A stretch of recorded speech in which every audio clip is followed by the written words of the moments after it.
All right, welcome back to CS50. This is week 5. So in problem set 2, you'll recall that some of your classmates tackled the so-called hacker edition. And that hacker edition had them tackle a number of encrypted passwords, which looked a little something like this. So long story short, if you didn't actually read this PDF at the time, this was the hacker edition. Passwords on a typical Linux system are stored in encrypted form. So you have essentially this format in a file called etc password, etc/password. Julius would be the username, colon, and then some cryptic looking string would be the encrypted password. And do you mind, Barry, taking my voice down a little bit? There's a bit of an echo up here. Much better. So these students who tackled the hacker edition needed to decipher, needed to crack those passwords. But unfortunately, the routine that's used in a typical Linux system to encrypt passwords is a one-way function, which means it's relatively easy and relatively fast to take in plain text and generate ciphertext, but you can't actually reverse the process. So as I mentioned a few weeks ago, if you've ever lost a password to a typical website or to your FAS account, odds are you might have gotten annoyed at the tech support person because they insisted, I can't tell you what your password is, but they can change it. And that's because of this mathematical property that's generally used for passwords. It's generally known as a one-way hash. And as the word name implies, you can only encrypt in one direction. You can't decrypt. So if you can't decrypt passwords in this way, how in the world are all of us logging into FAS and logging into Facebook and other such sites every day of the week? How is it that these sites are storing our passwords encrypted, and yet they're still somehow checking that what I type in plain text matches my password? So in other words, if you can't decrypt the ciphertext to then compare the plain text I initially gave them when I created my account and the plain text I just typed in when visiting Facebook.com or equivalent, how do you actually compare what I typed in and what they know my password to be? Yeah. Just what? Yeah, just encrypt what I just typed in. So in other words, what a typical website or server does these days is, again, it encrypts your password when you create your account and stores it in a crazy format like this. But subsequently, when you log in, the server simply re-encrypts whatever you just typed in using the same algorithm. And then if the two ciphertexts match, does it actually let you pass? But the curious thing is, because of the mathematics of a lot of these implementations, there is a probability, though very, very low, that you could type in one word and it would encrypt to some ciphertext. And you could type in another word, a different word, but it might very well encrypt to that same ciphertext. In other words, you might very well be able to log into some accounts you guys have using any number of passwords, but the probability of that is very low. And the probability of figuring out what other words might hash, so to speak, to the same value is itself very low. So a number of our students more comfortable did in fact determine that Julius's password was just 13. The clever or those who like stupid jokes might understand what the reference there is. Julius Caesar, yeah, 13? OK. President Scroob, of course, in the Spaceballs snip hat. You got to make fun of me when I do something like this. There we go. All right, President Scroob had a password of 12345. That was the second password these guys were tasked with figuring out. W. Brandes, voice. This is actually a reference to a movie that many of you probably haven't seen, but the movie Sneakers, where a guy authenticates himself as saying, my voice is my password. A little example of using vocal algorithmics. That was his there. But notice what was important about voice was that it's just an English word. So any hacker students that actually used an English dictionary to try to crack our passwords probably would have gotten this one. Baravelli, which is a reference to an old Marx Brothers film. Swordfish, also a word that's probably in a dictionary. But then it got a little harder. So you may remember Mr. Blaise Vigenère of France, who we used foobar as our keyword. A little harder. It's probably not in most dictionaries, let alone all capitalized. G. Costanza, for those familiar, might recall that this was his ATM code, Bosco, a little chocolatey drink. And then Malin, I don't believe was gotten by anyone, but that's because it was, in fact, rather difficult to crack and was this. For those who don't understand what the reference is, just Google FTW and 111, and you'll see such stupid illusions as those. So I finally found a video that's actually educational in nature. So you might not think it, but this thing here actually comes to us by very well-known Professor Nick Parlante at Stanford, a university that's actually very well known for its computer science program. So this isn't a joke, but this is actually one of the most compelling ways I've at least seen in clay form to convey the idea of pointers and dereferencing. So this is, for many students, a challenging topic. It certainly was for me years ago, but frankly, just kind of taking ourselves down a notch with Binky here might hopefully elucidate what might otherwise, in C syntax, be a fairly cryptic topic. So allow me to full screen and allow me to give us this short 3-minute film. Here we are. Hey, Binky, wake up. It's time for pointer fun. What's that? Learn about pointers? Oh, goody! Mind you, this is a Stanford professor playing with clay doing the voiceover here on camera. Well, to get started, I guess we're going to need a couple pointers. Okay, this code allocates 2 pointers which can point to integers. Okay, well, I see the 2 pointers, but they don't seem to be pointing to anything. That's right. Initially, pointers don't point to anything. The things they point to are called pointees, and setting them up's a separate step. Oh, right. I knew that. The pointees are separate. So, how do you allocate a pointee? Okay, well, this code allocates a new integer pointee, and this part sets x to point to it. Hey, that looks better. So make it do something. Okay, I'll dereference the pointer x to store the number 42 into its pointee. For this trick, I'll need my magic wand of dereferencing. Your magic wand of dereferencing? That's great. This is what the code looks like. I'll just set up the number and... Hey, look, there it goes. So doing a dereference on x follows the arrow to access its pointee, in this case to store 42 in there. Hey, try using it to store the number 13 through the other pointer, y. Okay, I'll just go over here to y and get the number 13 set up, and then take the wand of dereferencing and just... Whoa! Oh, hey, that didn't work. Say, Binky, I don't think dereferencing y is a good idea, because, setting up the pointee is a separate step, and I don't think we ever did it. Good point. Yeah, we allocated the pointer y, but we never set it to point to a pointee. Very observant. Hey, you're looking good there, Binky. Can you fix it so that y points to the same pointee as x? Sure, I'll use my magic wand of pointer assignment. Is that going to be a problem like before? No, this doesn't touch the pointees. It just changes one pointer to point to the same thing as another. Oh, I see. Now y points to the same place as x. So wait, now y is fixed. It has a pointee. So you can try the wand of dereferencing again to send the 13 over. Okay, here goes. Hey, look at that.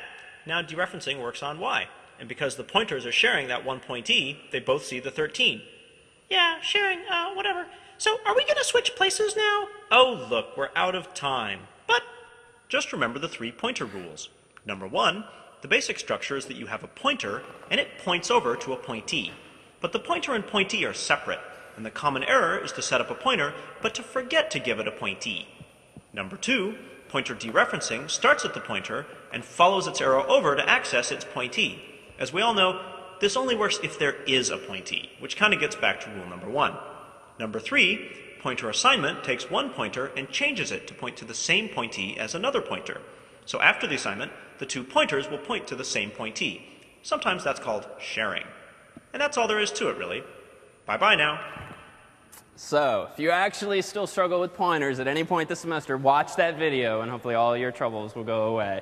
So I can't imagine, frankly, how long it took him to make that. Because if you notice throughout the video, I mean, he was changing like the eyeballs locations for almost every frame of the video. So that's a overnight project there, at least. I wanted to show you this demo, too. So this is made by one of our own teaching fellows, Phil, who was a student in the course last year. Because even though it's only October here, final projects will soon be upon us, or at least thoughts about final projects. And just as a teaser now, you'll get more formal documentation of this in the weeks to come. The final project in this course really is meant to be its culmination, where you guys can take your newfound savvy and comfort with programming in any of the languages we cover or don't cover in the course and design some piece of software of your very own. So what Phil did actually for fun just before term started was started playing with a fairly large data set, that of the course catalog. So he wrote at the time what's called a screen scraper, which is a fairly annoying but sometimes effective approach to getting data from some source that doesn't necessarily want you to have that data. So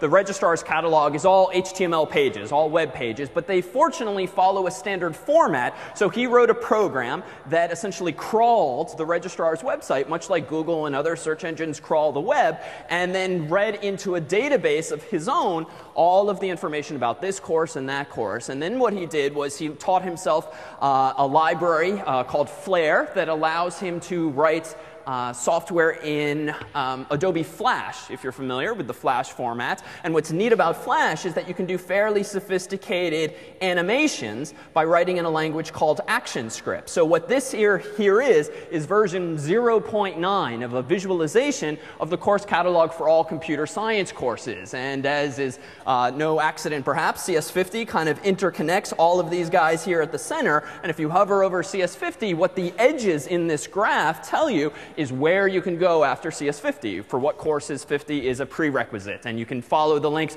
for all these other courses and get the descriptions on the side. And I point this out because Phil did not at the time, so far as I know, he had not used this library before. He simply Googled, he read up on it, he took a little bit of input from the course as to what would be neat, and then he started making what's starting out to be a really neat visualization. So his hope is to do that for the rest of the course catalog. And this is just to seed your minds with just some random crazy ideas that might interest you, whether it's this, doing something with shuttles, doing something with dining hall menus. The really neat thing, once you have these programming chops, is that you can start to do interesting things with data. And that data, again, may be shuttle schedules, maybe a course catalog, but there's so much interesting stuff out there, and soon, if not already, you will have the ability to actually manipulate that and bend it to your will and make interesting applications. So speaking of applications, this week is about Sudoku.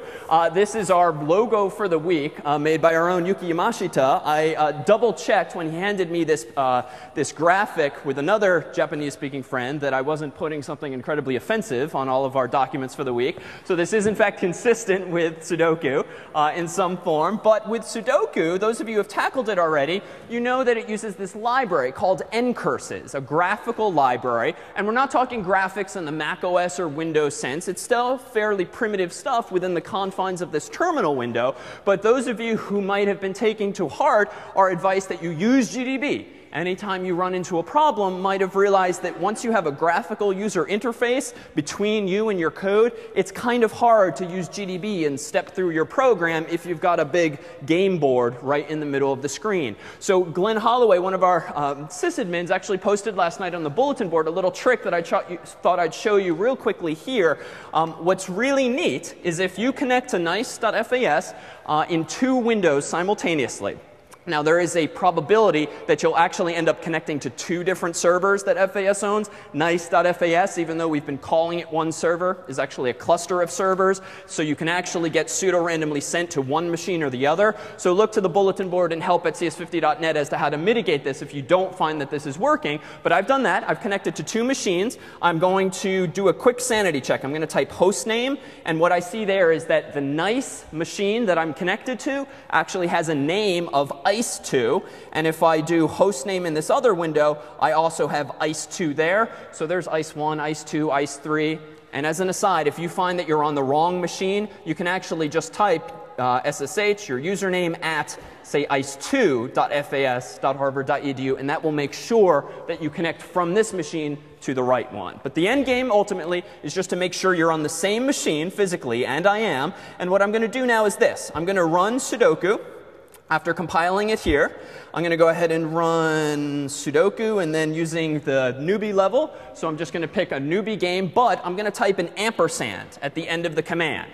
If I don't type an ampersand, I get Sudoku, filling my screen, doing the nice little graphics that it ships with in your distribution code. But if I do an ampersand, nothing seems to happen. So in a Linux or a Mac OS environment, putting an ampersand at the end of your command actually backgrounds the application, which means it is in fact running. And I can see this by typing PS, which shows you the process list. A process in computer speak is just a running program. If you've ever looked at your task manager in Windows or your activity monitor in Mac OS, it's the same thing, albeit in text form here. So I'm running a few things. One is called Sudoku. One is called PS, because I literally just ran that. So PS notices that it's itself running.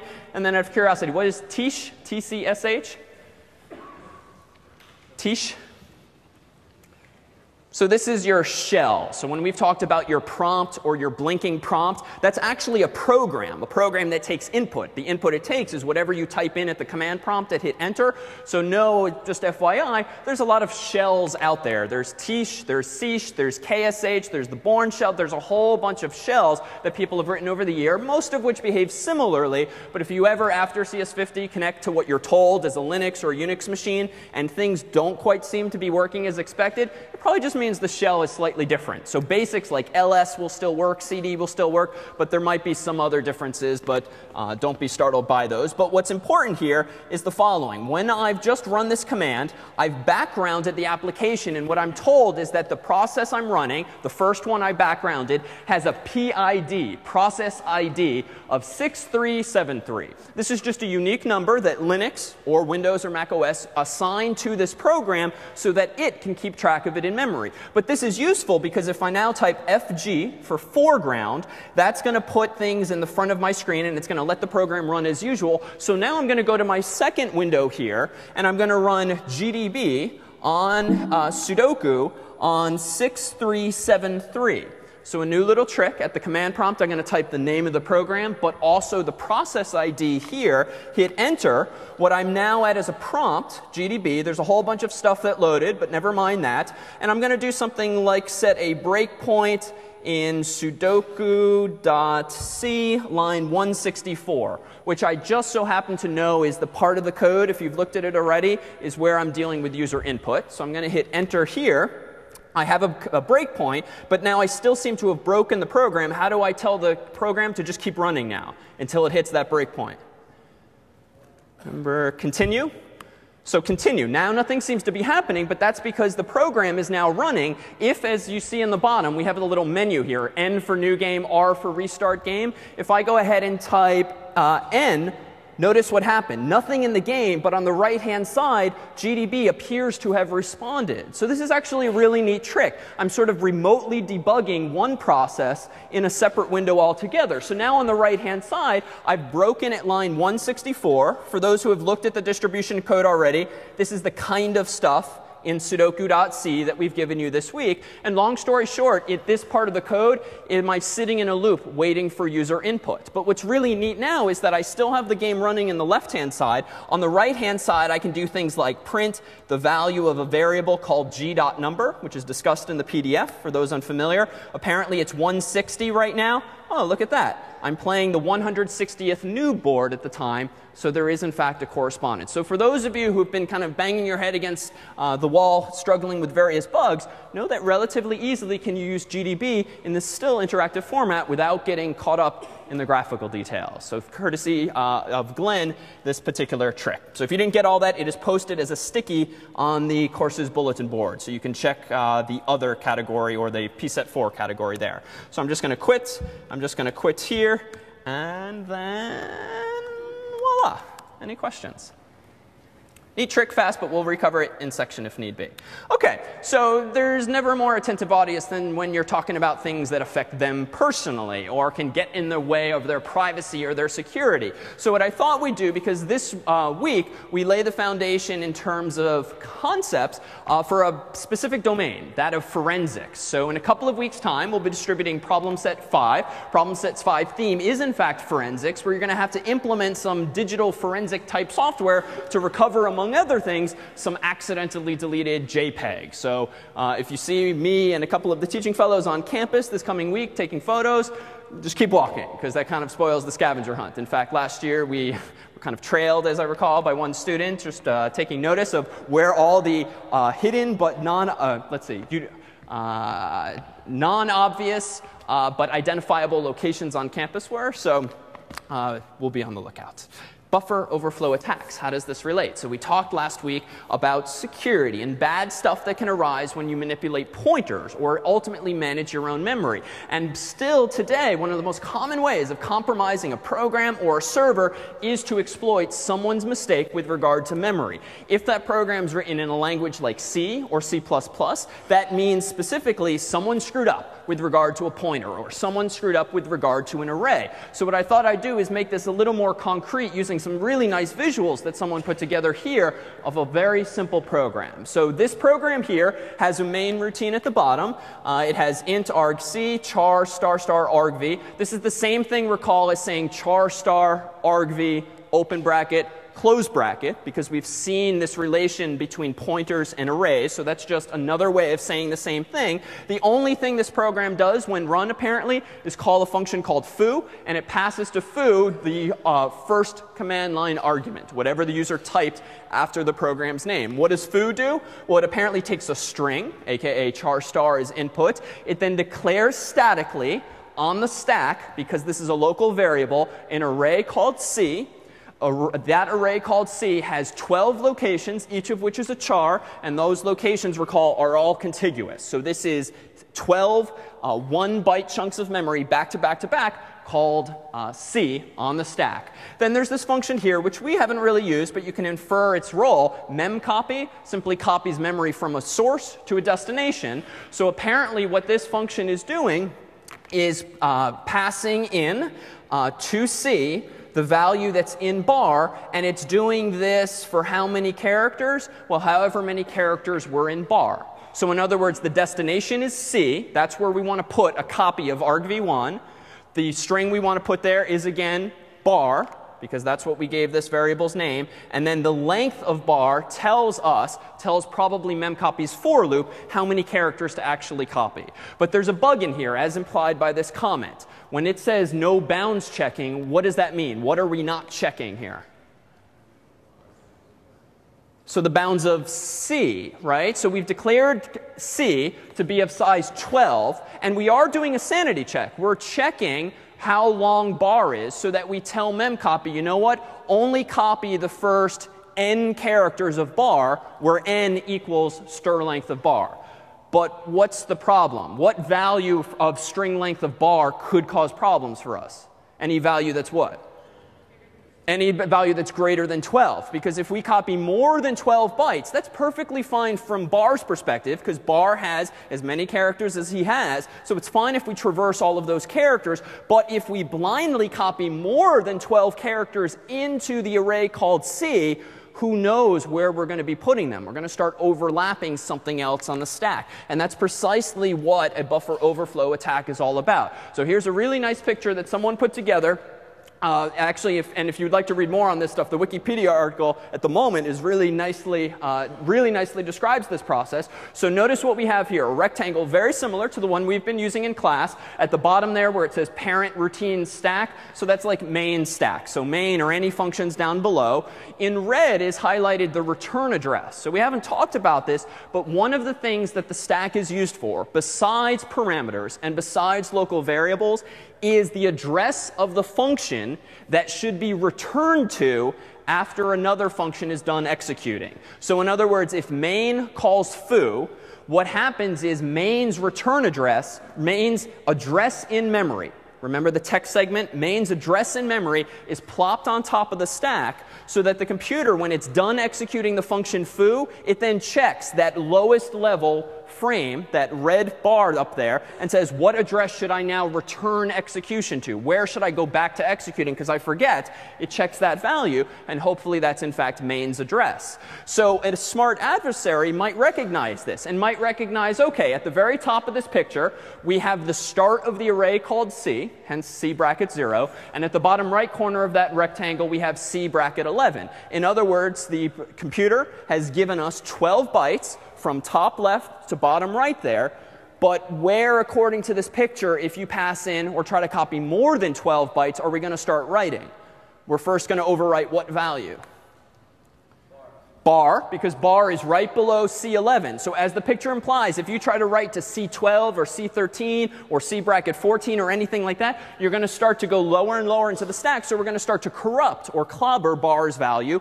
Worse, we might clobber this thing called the saved frame pointer in green. This is another detail that the computer uses to remember where in RAM it currently is and which memory it's actually using. And worst, if we write so much data into that array, completely overflowing it such that we also overwrite the red return address, what the adversary can effectively do is trick the computer into returning to the wrong address completely. The next function that gets executed is not going to be main where it left off, but it could be anywhere in RAM.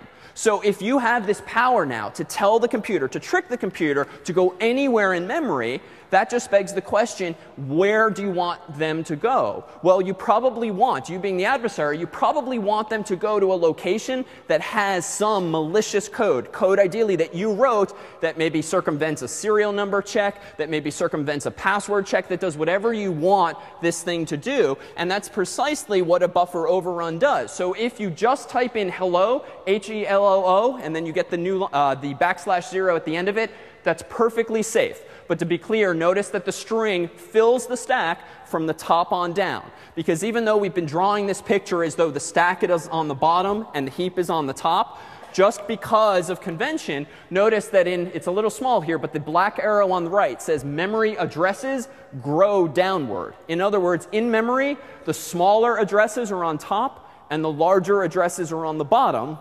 Counterintuitive though that may seem, given how we've been drawing the pictures. But the implication is that if you plop down H, that goes in a low numbered address. E, slightly higher. L, L-O, slightly higher, slightly higher. If you keep writing well beyond those 12 chars, you're going to go to a higher and higher memory address, which pictorially is actually down below, at which point you will eventually start to overwrite that return value. So here's just an example. If the adversary has just written a bunch of junk, so represented here by the letter A, the character A, it's just junk, junk, junk, junk, junk. But then finally, in the red boxes, just because the adversary is lucky or he or she is particularly adroit with figuring out what he or she needs to input into the machine, it turns out that we have a 32-bit integer now in the red box. So each of those red boxes represents a char. But if you have 4 of them, that's an int. So these hexadecimal values now just represent collectively a 32-bit value, a big number, 32-bit number. But because the adversary was smart, he or she realized through trial and error or some very clever handiwork that if I write this address here, that's going to trick the computer into executing the code that's up here, because this address of 80C03508 just so happens to be up here at the start of this blue block labeled A. So the implication, if not too long a tail here, is that if the adversary puts some malicious code, some password circumventing code, serial number circumventing code at the top of the stack where that first blue A is, and then very intelligently puts that address down here in the red boxes, this adversary can trick the computer into executing their code that they wrote that were not actually in the original program.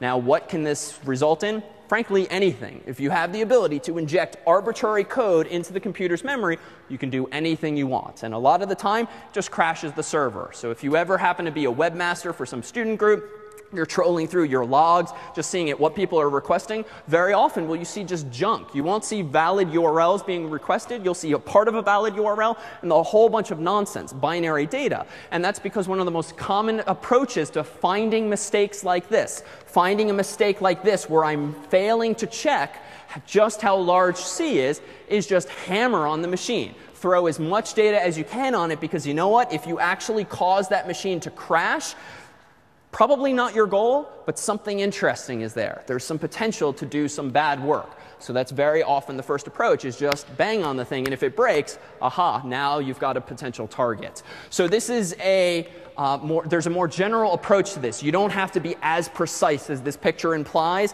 What a lot of people use are these things called no-op sleds. So a no-op, N-O-P, is no operation. And this is actually a CPU instruction that's supported by many CPUs that just tells the CPU for a moment in time, for a little clock tick, do nothing.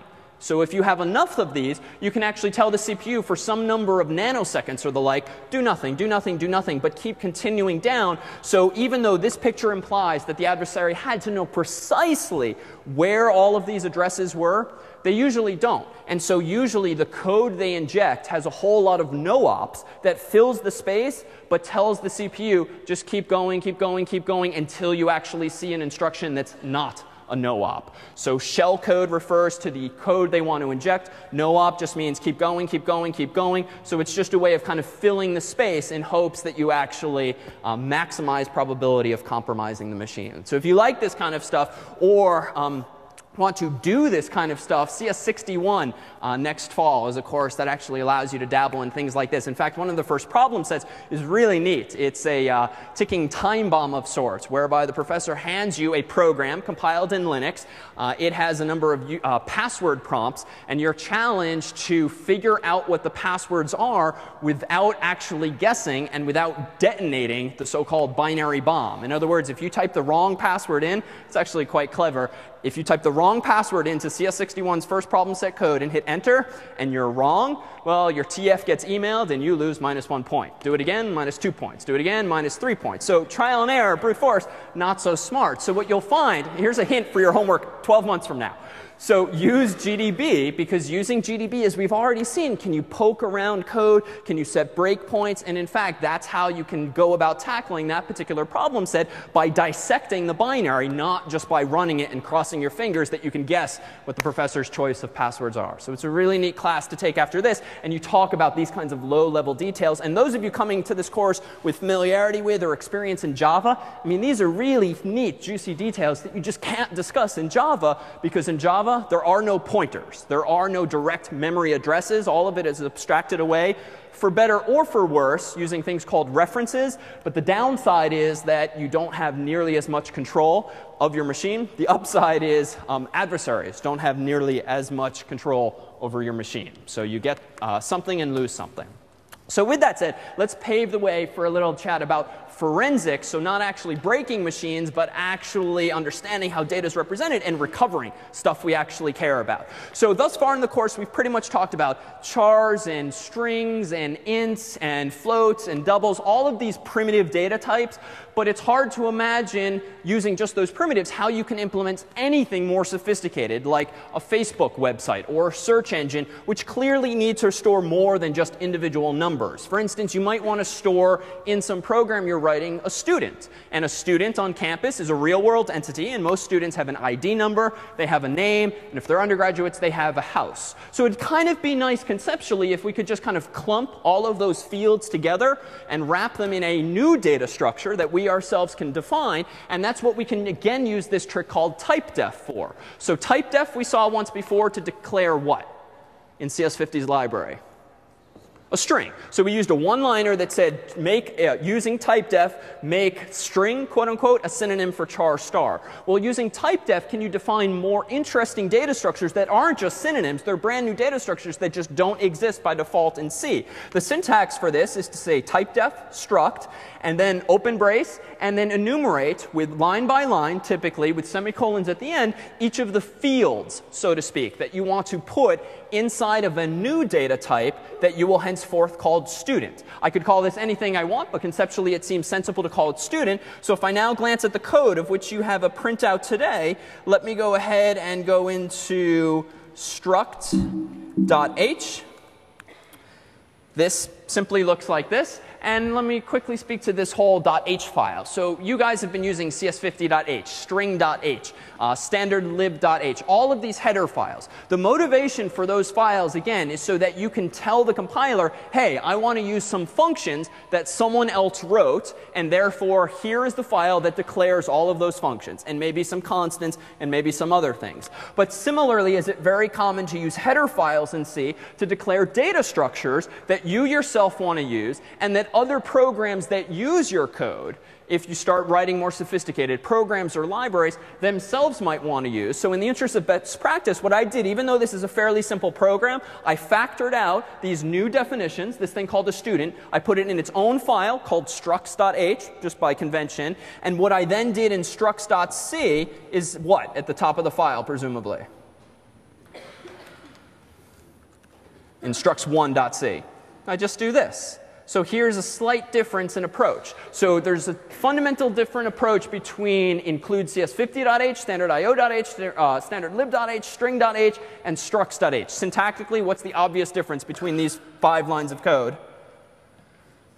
So the quotes. So instead of using angled brackets, which means this is a default server library or server header file that someone else pre-installed on the server, you use double quotes around the file name just to indicate this is a file that's in the current directory that presumably I wrote. So realize there is that distinction there. The blue's a little hard to read here, but apparently I'm using the sharp define preprocessor directive to define a constant called students. I didn't want to get bored by typing in half a dozen students into this program. I'm just going to type in 3, but I could very quickly change that by recompiling after changing that constant. And down here I have the following. A main function that doesn't do all that much, but it does show us how to use this new data structure. So again, you have a printout if you'd like to follow along. Notice what I've done at the top. I want to declare a class of students. So now finally, consistent with this preaching of using good style, declaring your variables with smart names, well, let's start thinking about what we want to model just in colloquial terms. I want to represent a classroom full of students.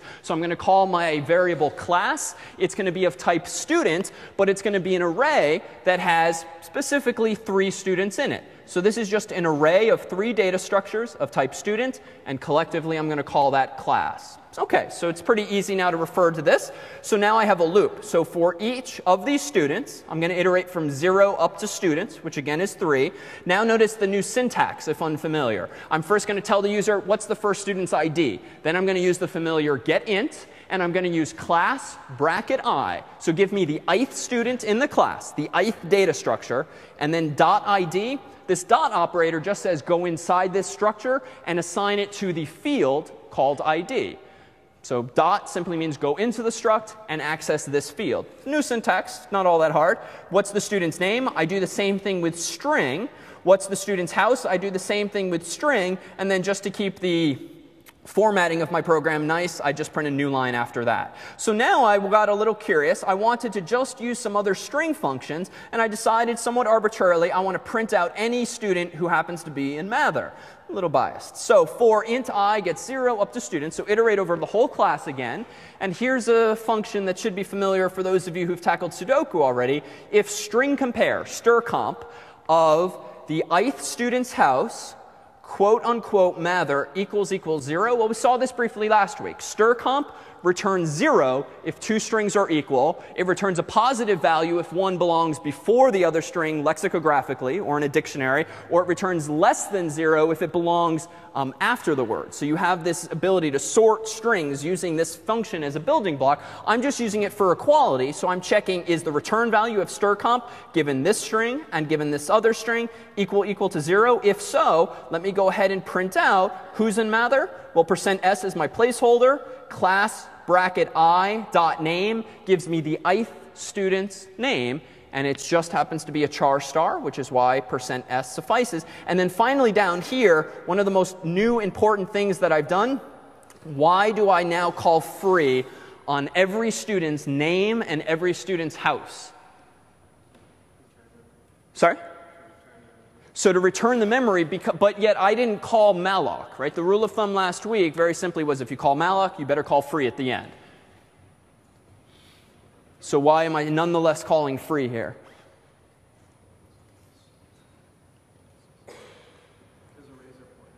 OK, because arrays are pointers. Arrays are very much like pointers, so that's the right direction, but I didn't call malloc. Let's focus on that inconsistency. Why am I calling free even though I did not call malloc? So getString did, right? So one of the reasons for peeling back that layer last week and looking briefly at the implementation of getString is that all this time it's had this inherent memory leak, because getString calls malloc to get as much RAM as is needed to store the string the user types in. But if you, the person who's entrusted with that pointer after getString returns, does not free this, you can begin to experience in your programs that very familiar real-world annoying feature of some software that's poorly written of your computer grinding to a halt eventually or having to reboot because everything's getting really, really slow, even though you're not doing anything with the computer. Quite often, is it simply a memory leak? So there, too, is it important to know what the functions are actually doing. So let's go ahead and compile structs1. I'm going to use make here. I'm going to go ahead then and run structs1, student's ID. We'll call this student 11. And this will be David, and David's in Mather. OK, student 12 will be Joe, and he'll be in Leverett. And then student ID 13, this will be Sally. She'll be in Foho. All right. Hello, Sally. So David is in Mather. OK, so a very simple demonstration, but nonetheless actually introduces finally this ability to define our own data structures and to even store those data structures inside of other data structures like an array. So an array, even though it's barely a data structure, it's just the same type of data type back to back to back, it's one of the first data types that we've actually looked at. But this program is not terribly useful because I'm not doing anything with this information. Once I hit enter, yes, it tells me who's in Mather, but then it throws away all of that information. In fact, the program very explicitly frees all of that memory. So if I actually wanted to do something with this, maybe I should use something like version 2 here. So this 2 you have a printout of. Notice that it's very similar to the code before. I'm populating the class variable with the same data as before. But before I quit this time, I introduce a new loop that does this. So one thing we've not yet introduced, and that will become invaluable when it comes time to actually recover JPEGs and other such things for forensic purposes, let's actually save these students to disk. So a new function call here. There is a function that exists in C and a whole bunch of languages called fopen, file open. It takes at least 2 arguments. The first is the name of the file that you want to open. Typically, if it doesn't exist, it will be created as a result of this function call. And then a second argument, which in this case is quote unquote W. Any guesses as to what the W denotes here? W for write. So this just means open the file, but open it in such a way that I can write to it and change it, not just read from it. So that's useful too, since in this case we want data going out, not coming in. Now fp not equal to null. So null, again, is this special value that generally signifies errors. Why might, just thinking intuitively, why or when might fopen return null, do you think? Just a possible reason. Why might it return null? OK, so maybe there's already a file called database in my current directory, and maybe for whatever reasons, it's read-only. I, as the user, don't have the right to change that file because maybe it came with the operating system, maybe another user put it there. I just don't have the privileges. What's another reason that you might fail to write a file to disk? Sorry?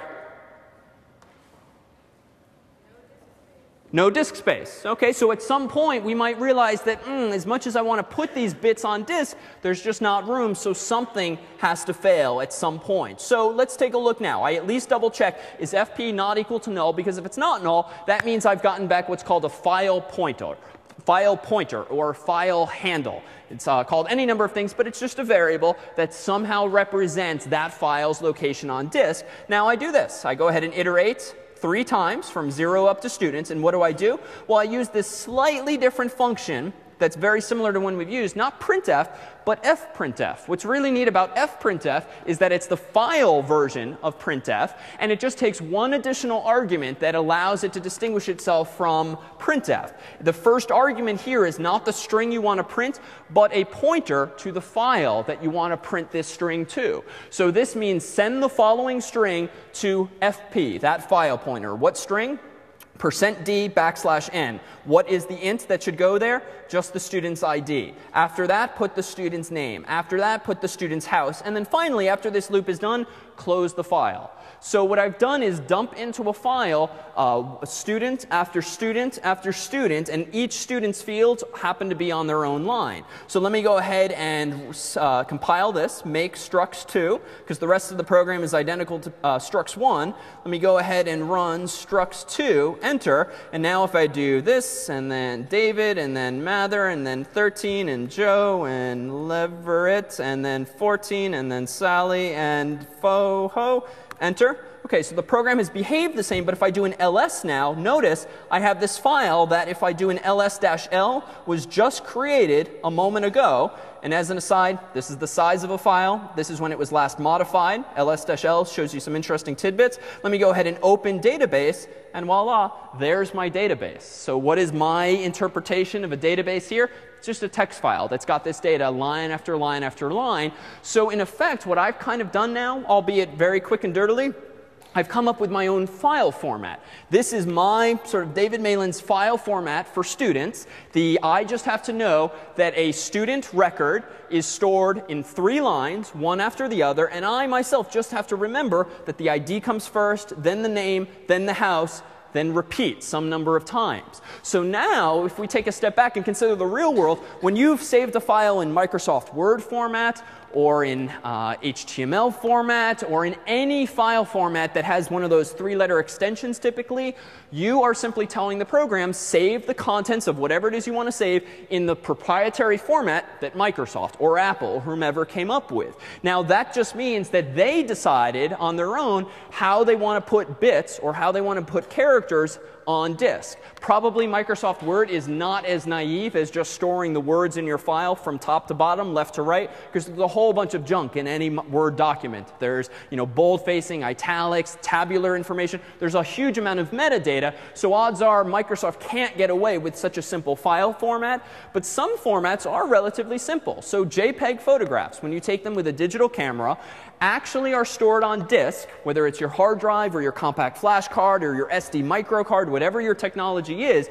They're stored by storing a pattern of bits at the very top of the disk that say, here comes a JPEG. Then there's some complicated mathematics that implement the JPEG with a whole bunch of bits, megabytes worth of bits usually. And then sometimes at the bottom, there's a few bits that say, stop, this is the end of the JPEG. And what you'll ultimately leverage in problem set 5 is that signature at the top of the JPEG. Just as here, I could make this leap of faith and assume that every 3 lines represents a student, so in the context of forensics, can you sometimes assume that anytime you see this pattern of bits, aha, here comes a JPEG, let me just keep reading bits until I see that pattern again, at which point I know I've encountered what?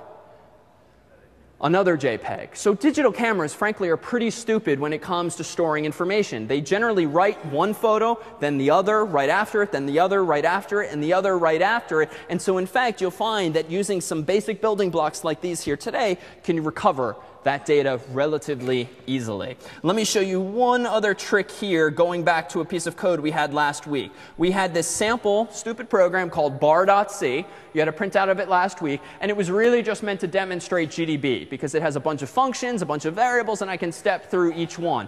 Well, one of the most powerful features of GDB, especially now that some of you are experiencing seg faults with increasing frequency, is to ask GDB, OK, yes, I have a seg fault, I know that, but where did it happen?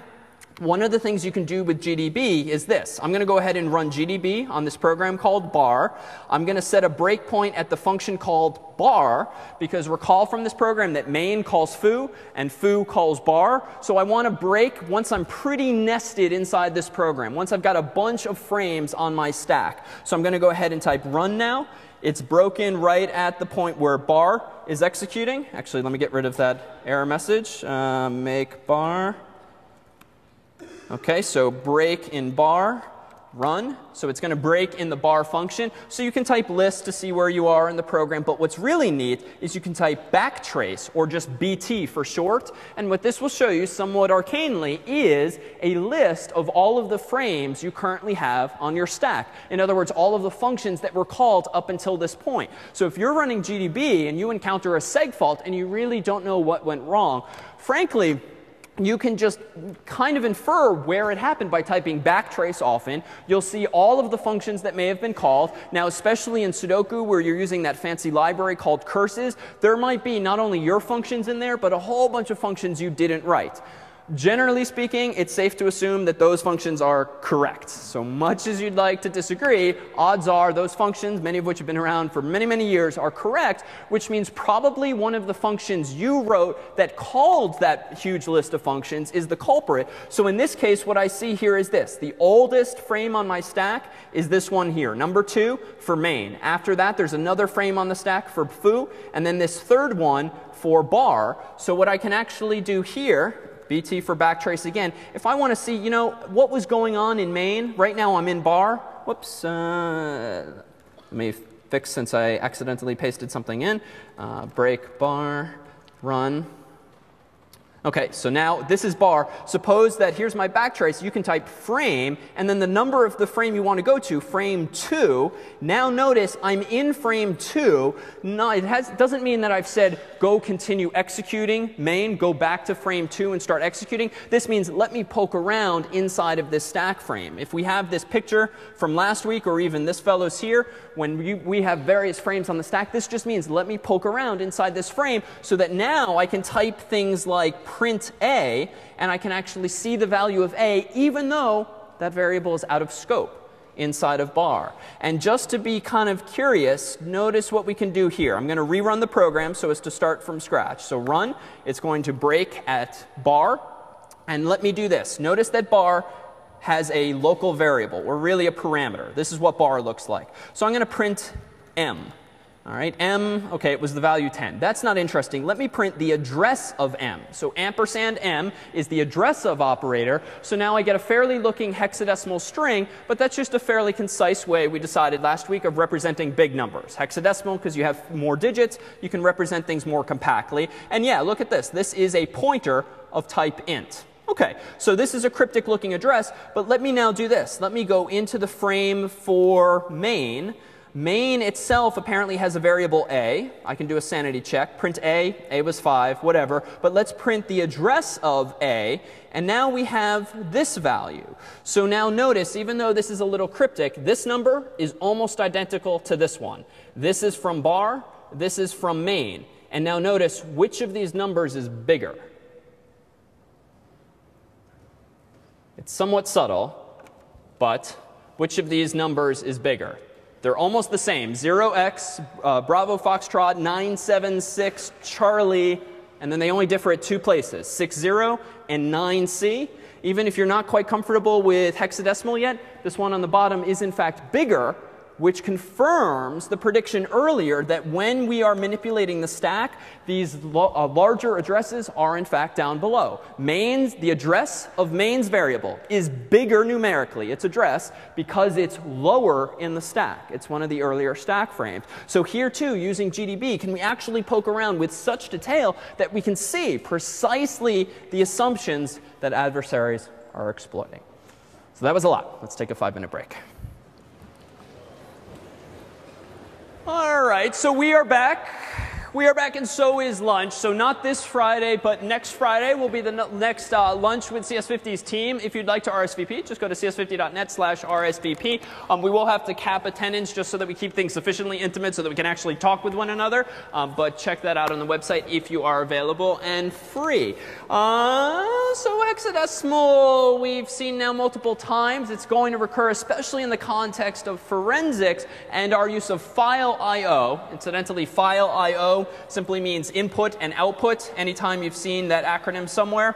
And we've seen briefly here functions like fopen and fclose. We saw fprintf. The analog for reading is fscanf, which we'll use before long. Fread and fwrite allows you to read and write not ASCII characters, but binary data, which is useful when you're writing things that aren't by nature ASCII.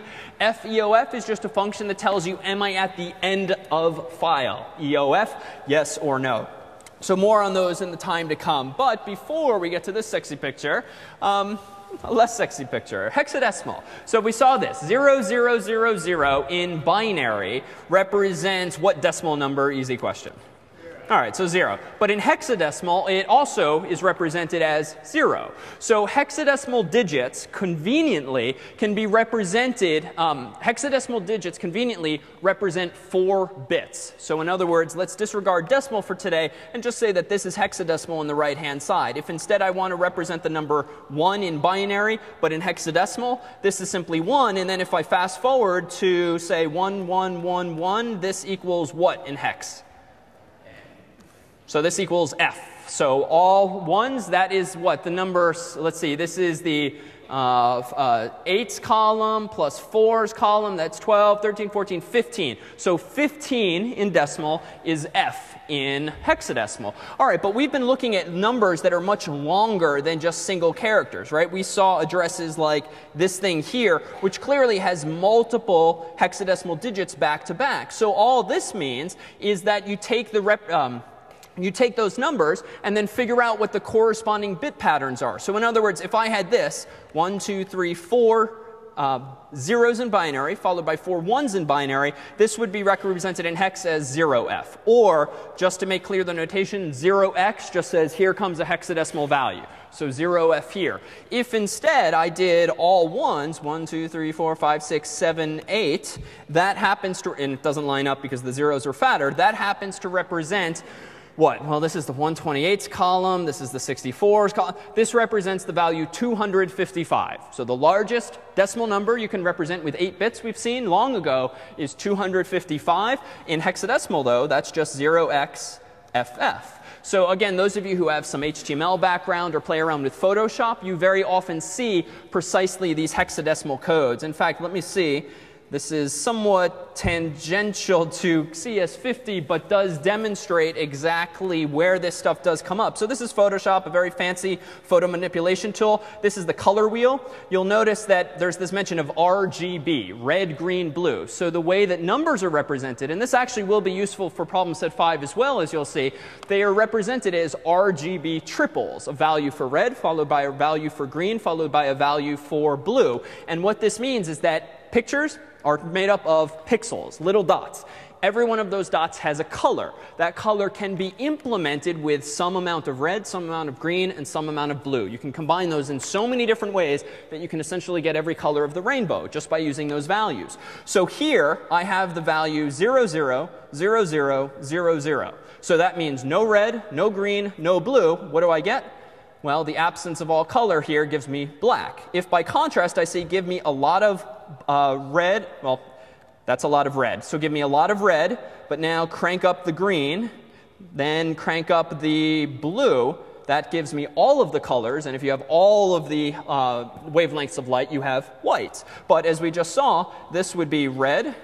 If I want to see green, I would put the FFs in the middle because it's RGB. And if I wanted to see blue, I have this on the end here. So this just means you can string these hexadecimal characters along and along to form not 4-bit values, but 8-bit values. So now if I go back to GDB, if I want to try to understand this a bit better, this here is simply an 8-bit value. This here is simply an 8-bit value. This here is simply an 8-bit value. Again, because every hex digit represents 4 bits, which is one of the motivations for using hex at all, is because there is this really clean equivalence. And then finally, this here is also 8 bits. So I have 8 plus 8 plus 8 plus 8. So this just happens to represent a 32-bit integer, which is really nice to see because we said last week that pointers are themselves 32-bit ints. When you have a 32-bit machine, that means its pointers are 32 bits, and voila, there is that int represented, albeit in hex. Now, if you find yourself looking more closely at some of this buffer overflow stuff back at home on the slides,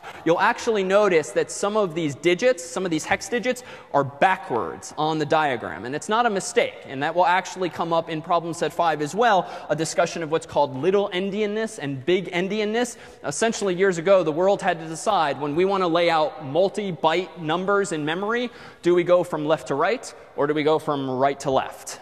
That's a bit of an oversimplification. PSET 5 will tease this apart, but in short, different computers do it different ways, and what you're seeing here is an artifact of a decision made many years ago, but the computer figures it out. So, CSI. So this is just kind of a silly way of introducing the context in which PSET 5 will have you dabble. So years ago, a friend of mine literally had taken photos on a digital camera, and something went wrong, like his compact flash card or whatever it was got corrupted. And at the time, I was very conveniently interning as a graduate student for the local Middlesex District Attorney's office, where I was doing forensics work for them. And it was really one of the best summer jobs, frankly, I've ever had, because we were literally, as I think I said weeks ago, we're taking in from the Mass State Police things like hard drives and CDs and floppy disks, and sometimes things that don't actually have data on them, like monitors and keyboards. And so we just kind of piled that in a separate pile. But we then had to answer questions of the form, did he do it, right? Or is there any evidence to confirm or deny this particular bad thing that happened? And so much of this job was about going through these hard drives and CDs. And yes, as I've said, just double-clicking folders sometimes, really not all that sophisticated, some of the criminals in this county. But sometimes people had at least dragged things to the recycle bin. Now, as most people in this room know from experience or bad experience, dragging things to your recycle bin or trash can doesn't really do anything until you click what button?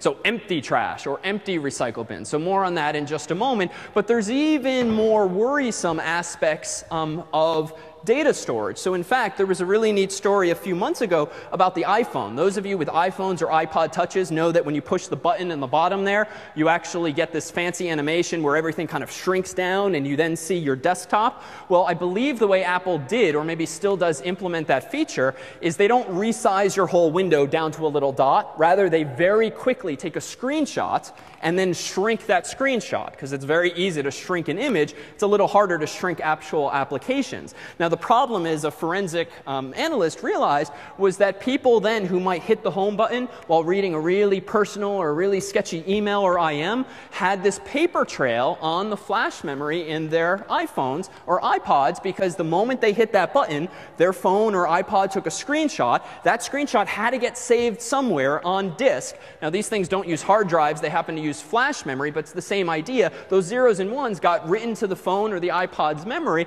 and if someone got curious or nosy enough and had physical access to this phone, they could start reading in all of those zeros and ones. And much like you will do for PSET 5, they can just look for patterns. And even if that screenshot was intentionally deleted by the iPhone software, odds are it's still sticking around, unless the user has hit that home button a whole bunch of times, or unless they've downloaded a whole bunch of MP3s and movies since then that might probabilistically overwrite those bits. But there's yet other problems too. I mean, there's some very familiar ones. If you've ever sat down at a computer and used a browser, if you're visiting websites that you don't want any other one else to know, you probably should do what after stepping up from the computer? Like clear your cache or clear the history, right? Or do any number of tasks, but even those things are very imperfect. And you've probably seen and maybe have kind of crossed that ethical line of clicking your friend or your roommate's history bar just to see explicitly where they've been going. But you laugh because it's true. So that's because a lot of software, browsers being one of the worst offenders, just remember a lot of information, which tends to be useful for the user. It means you can have auto-completion, and it can remember that you've been there, and it can cache. So there's a lot of technically and UI useful aspects to this, but all that data gets stored somewhere. The history gets stored somewhere. All of the JPEGs that comprise a web page that you visit have to get stored somewhere.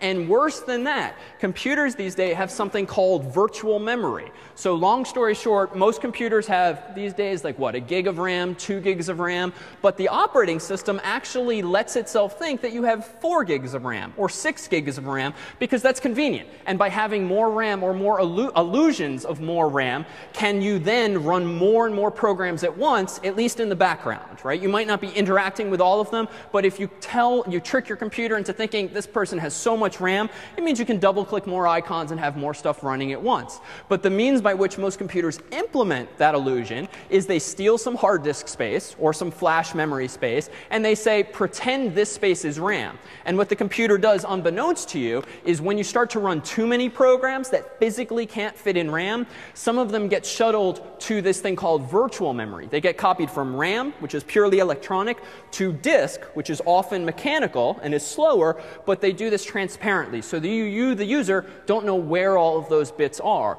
But you can sometimes infer where they are. If you start to run more and more programs on your computer, and you can simulate this tonight, what eventually happens if you try running 10, 20, 30 programs at once? Odds are they will open, but like slowly. The thing will slow to a crawl, and that's because a lot of those programs, yes, they're getting loaded into memory, but they don't fit in memory, so they go to virtual memory. And just because of how this stuff is designed, hardware and things like mechanical things like hard disks and even flash memory are slower by nature and by cost than something like RAM. So you see this even in the real world. Now, the takeaway here is that even if you cover your tracks and empty your recycle bin and you clear your cookies and clear your history and all of this, there is a good chunk of hard disk space on your computer, technically called swap space. Many operating systems do this, that still has a copy of all of that stuff. So in fact, one of the neat things that Mac OS actually has, I don't believe this has come built into Windows yet, maybe 7 is different, you have this little security tab here. And there's this thing called File Vault. So one of the things File Vault does is it encrypts your whole hard drive, so that even if you are doing sketchy things or just private things on your computer, all of that is encrypted using something a little more sophisticated than Caesar cipher, but the same exact idea. And I actually don't remember. Oh, here it is. So if I actually log in here, you'll see this. There's this little icon for those of you. So this benefits half of you. The other half, good luck. But half of you can open up your security control panel and check this. Use secure virtual memory, which means that feature I just described of swap space, aka virtual memory, you can tell the computer, albeit at a slight performance hit, to encrypt that as well. So that so long as I log off of this machine, if someone steals it and runs away and performs various forensic analyses on it, with very low probability can they figure out what bits were actually there. So cryptography is really, really your friend these days. And if you are liking this kind of stuff, do bear in mind Computer Science 120, which is offered in alternating terms. So what's the implication here? So let's consider a very simple example of just storing some files on disk. So inside of a typical computer is this thing called a hard drive. If it's still mechanical, which it is in most of your laptops, unless you paid a bit of a premium to get SSD or solid state drives, which is flash memory, which has no moving parts. But the story is the same. Inside of your computer is a hard disk, and a hard disk is typically made up of these platters. So if you recall floppy disks from many years ago, there's those little circular floppy things. Hard drives have the exact same idea, but they're much thicker, they're much stronger, and they spin a lot faster. So they're more robust and store more bits. But when you save a file to disk, say it is a JPEG, so a JPEG is going to be some kind of image that has kilobytes or megabytes worth of data. So suppose it takes up this many bits. Now, I have no idea as the user where that JPEG ends up on disk, so to speak. The operating system decides for itself where does it currently have space, but it ends up somewhere there on disk. What the operating system then does is it has a little table called a directory table or something like that. And it's essentially like an Excel spreadsheet with at least 2 columns. Though there's definitely more juicy stuff there. And then there's one column called name and then another column called location or something like that. And the name of this file might be foo.jpg. Apologies for the handwriting. And then location is a number. We'll write it in hex, but it's just a number, 0x123. And what that tells the operating system, or reminds the operating system, is the next time the user double-clicks or searches for foo.jpg, go to what address? Will go to this location on disk, 0x123, or wherever it happens to be. Now, what if the user decides, you know what, this is a really private JPEG, or this is just a really bad photograph, let me just delete it, and he or she drags it to the recycle bin or trash can, what happens to this picture? So absolutely nothing. So first of all, and most of you knew this, if you drag something to the recycle bin or trash can, unless you wait a few days, a month, however long it is your OS keeps things around, nothing happens. It's like dragging it to a separate folder. But if you do have a little bit of savvy and you do right-click and choose empty trash or empty recycle bin or wherever your menu option is, what then happens to this picture when you actually delete that file? Yeah, so this goes away. Essentially, this goes away, this goes away. The operating system just forgets where that file is. But for historical reasons and for performance reasons historically, this piece of the picture doesn't change, right? Back in the day, computers were very slow, and the idea of wasting time and making the user wait so that you can then delete these bits as well, well, what would that even mean? You can't just delete bits and erase them, right? You need those bits, otherwise your hard drive is going to get perpetually smaller and smaller every time you delete a file. So what would it mean really to delete a file? Well, maybe change these zeros and ones to all ones, or all zeros, or just random zeros and ones. But that used to take a while. So to this day, most operating systems forget where the file is, which is why programs like Norton Utilities, if you're familiar, or any of these tools that you might have on your own computer that lets you undelete files, they generally just remember what this table used to look like, and then with some probability can they go to the hard drive and get back those bits. But I say with some probability, because what's probably going to happen over time after you've deleted a file in this way? Yeah, so they're going to get reused. The operating system eventually is going to say, you know what, I need maybe not exactly those bits, but I've got a pretty big JPEG that this user just downloaded, and now I need these bits. So, you know, in fact, and we used to see this at the DA's office, we would see partial JPEGs. We would lose part of the image, part of the GIF, whatever it was, but not necessarily all of it. And that's just because by chance, probabilistically, some of those bits were reused elsewhere. So you'll see in problem set 5 as well. Problem set 5 is sort of like the end-all of problem sets, it seems. But it's really neat because it's really this intersection of some very familiar technologies. And we'll hand you this article written by a colleague of mine from MIT, from grad school, who did a really neat project himself as a PhD student. He went on eBay with a bit of cash and started buying up all these hard drives that people were selling. 100 gig drive here, 500 gig drive here. Then he imaged all of these drives, much like Homeland Security or the district attorney's office would, and then he started analyzing all of these files, all of these hard drives. And what he found, as you might expect, because these things get mentioned in the media once in a while, were people's social security numbers, people's credit card numbers, pornography, anything that someone might have on their hard drive ultimately made its way to Maxwell Dorkin across the street.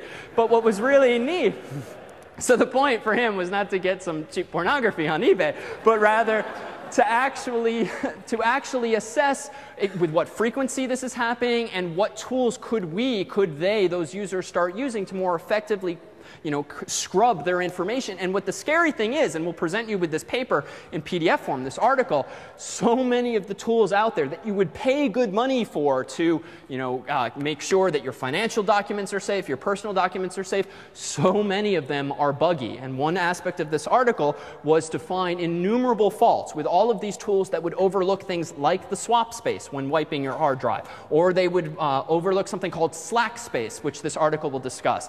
But this, again, is one of the points of a course like this, because by understanding from the ground up how all of these little things work, one, this kind of literature is accessible to you, and two, you understand what this machine is you guys use every day. So with that said, we'll see you Wednesday.